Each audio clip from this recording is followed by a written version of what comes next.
नमस्कार, प्रणाम, जय सदगुरुदेव। स्वरवेद की दिव्य वाणी। प्रभु कहते हैं कि सेवा धर्म समान जग, अन्य धर्म नहीं कोई। सदगुरु सेवक सुलभ सब, कोई अलभ्य नहीं होय। इस संसार में सेवा से बढ़कर कोई दूसरा धर्म नहीं है। और जो सदगुरु के सेवक होते हैं, संसार की कोई ऐसी वस्तु नहीं है जो वो प्राप्त नहीं कर सकते।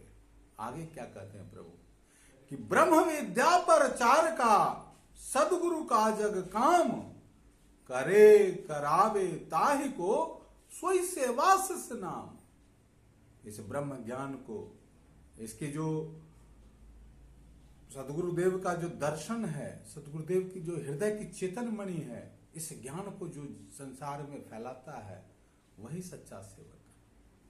सदगुरुदेव ने कहा कि जो करता है और करवाता है वो सबसे ज्यादा प्रिय है, वही वास्तव में शिष्य बनने का, सेवक कहलाने का अधिकारी है। ब्रह्म विद्या, ब्रह्मजा, ब्रह्म से ही उत्पन्न ये विद्या है। प्रभु कहते हैं कि ब्रह्म विद्या है ब्रह्मजा, सत्य ईश्वरी धार, दबे न सारी शक्ति से सदगुरु जगत प्रचार। सदगुरुदेव के द्वारा ही ब्रह्म ज्ञान का प्रचार प्रसार होता है, पूरे विश्व में होता है। और सदगुरु के जो लक्ष्य है उसमें जो भी सहायक होता है, जिसके माध्यम से लेते हैं, तो हम सब बड़े सौभाग्यशाली पुण्य आत्मा हैं। कई जन्मों के संस्कार है हम सब पर, जिससे हम इस सेवा में अगर लग जाएंगे तो हमारा लोक और परलोक दोनों संवर जाएगा। क्योंकि धर्म के बारे में कहा गया कि जिससे लोक सुधर जाए और जिससे परलोक सुधर जाए।